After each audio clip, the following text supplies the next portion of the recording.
আমাৰ গুৱাহাটীৰ সোণাপুৰত দুদিন ধৰি চলি থকা ৰাষ্ট্ৰীয় বস্ত্ৰ মন্ত্ৰীসকলৰ অধিৱেশনৰ সন্মিলনৰ আজি অন্ত পৰে। দুদিনীয়া এই কাৰ্যসূচীত সমগ্ৰ টেক্সটাইলৰ বা বস্ত্ৰশিল্পৰ 360 ডিগ্ৰীক সামৰি এই অনুষ্ঠান আয়োজন কৰা হৈছিল। ইয়াত যিদৰে আমি কৃষকে উৎপাদন কৰা কটন, ৰেচম, এৰী মুগা ইত্যাদিকে ধৰি মৰাপাট ইত্যাদিৰ পৰা নতুন যি টেকনিকেল টেক্সটাইল বুলি কোৱা হয়, আধুনিক বৈজ্ঞানিক যি সূতা, ইয়াৰ্ণ বা কাপোৰ ইত্যাদি, সেইবিলাকলৈকে সমগ্ৰ 360 ডিগ্ৰীক ইয়াত সামৰি লোৱা হৈছিল। আৰু আজি শেষৰ যিটো আমাৰ সত্ৰ আছিল, সেই শেষৰ সত্ৰটোত হস্তশিল্প আৰু হস্ত তাঁতৰ বিষয়েও আলোচনা কৰা হৈছে। যিদৰে আমি ডাঙৰ উদ্যোগ, কাপোৰৰ উদ্যোগ, বয়ন শিল্পৰ উদ্যোগ, সূতা প্ৰস্তুতকাৰী উদ্যোগ, ৰাসায়নিক উদ্যোগ, বস্ত্ৰশিল্প জড়িত, সেইবিলাকৰ সমান্তৰালভাৱে আমাৰ পৰম্পৰাগত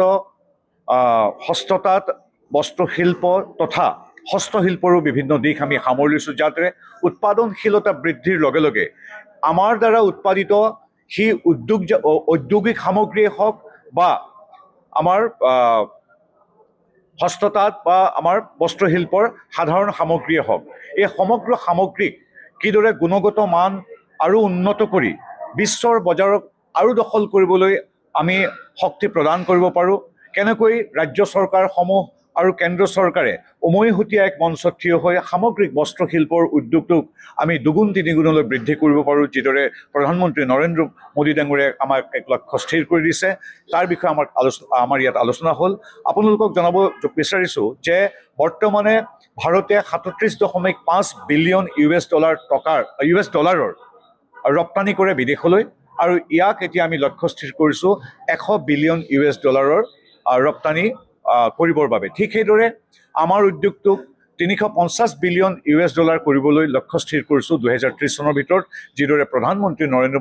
মোদী ডাঙৰীয়াই আমাৰ সকলো অংশীদাৰকে এক তাৰ লক্ষ্য পথ আৰু আঁচনি প্ৰস্তুত কৰিবলৈ ইতিমধ্যে আমাক সহযোগিতাৰ লগতে আমাক নিৰ্দেশো প্ৰদান কৰিছে। গতিকে সামগ্ৰিকভাৱে প্ৰথমবাৰৰ বাবে আজি সমগ্ৰ দেশৰ টেক্সটাইল মিনিষ্টাৰ্ছ বা বস্ত্ৰমন্ত্ৰীসকলৰ লগতে শীৰ্ষ বিষয়াসকল আহি ইয়াত আমি বিভিন্ন আঁচনি, বিভিন্ন ভৱিষ্যত পদক্ষেপ সম্পৰ্কে পোৱা নোপোৱাৰ কথা, কিদৰে আমি আগুৱাই যাম, প্ৰত্যেকখন ৰাজ্যৰ কথা আজি আমি ইয়াত সোণাপুৰত অনুষ্ঠিত, অসমত প্ৰথমবাৰৰ বাবে অনুষ্ঠিত বস্ত্ৰ মন্ত্ৰীসকলৰ এই অধিৱেশনত আমি আলোচনা কৰিলোঁ। আৰু